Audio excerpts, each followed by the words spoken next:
What is sociology? Contrary to what is often thought, that is not such a difficult question, although it's easy to assemble hundreds of definitions and make it all seem extremely complicated. Sociology is the science that has as its subject matter human societies. As simple as that. For the time being, it's enough to say that sociologists are interested in the history and the structure of the large configurations that are formed by human beings. The scientific study of human societies became an institutionalized discipline taught at universities at the end of the 19th century, and that implies that some of the classic sociologists that we discuss here were not university professors at all. Some of them never called themselves sociologists. They were amateurs, but amateurs in the best sense of the word.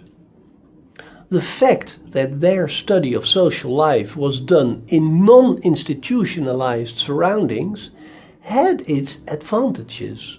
There is something fresh and innocent about the books by Alexis de Tocqueville, who never had to worry about tenure, whose chapters were never scrutinized by academic committees or peer reviewers.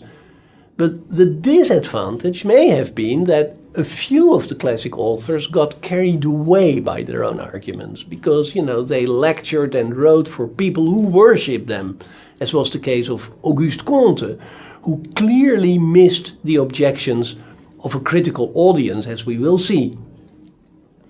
The classical sociologists were not just interested in human societies, they were focusing on problems attending the fundamental social change that took place in Europe at the time of the Industrial Revolution. They studied what has been called the Great Transformation, and that means the transition from agrarian societies to industrial societies, from traditional to modern societies, the growing influence of the modern sciences, the rise of the modern metropolis, the process of secularization, the development of new political arrangements, such as modern democracy, but also modern totalitarianism, and also those more general tendencies, such as the process of rationalization, described by Max Weber, or the process of civilization, theorized by Norbert Elias.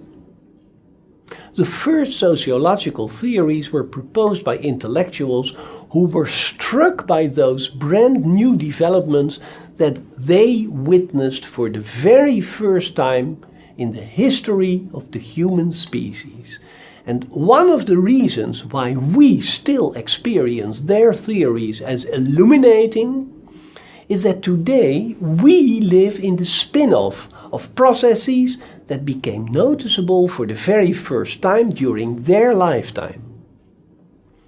That being said, we still have to realize that the thinkers that are canonized now as the founders of modern sociology constitute a very one-sided group.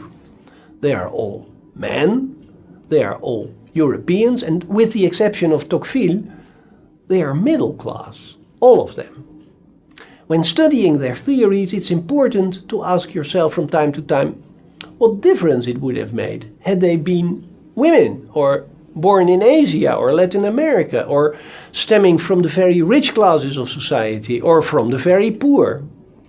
There may be a gender bias, a class preference, maybe even a bit of ethnocentrism at work in the composition, the selection of the members of the canon of the greats.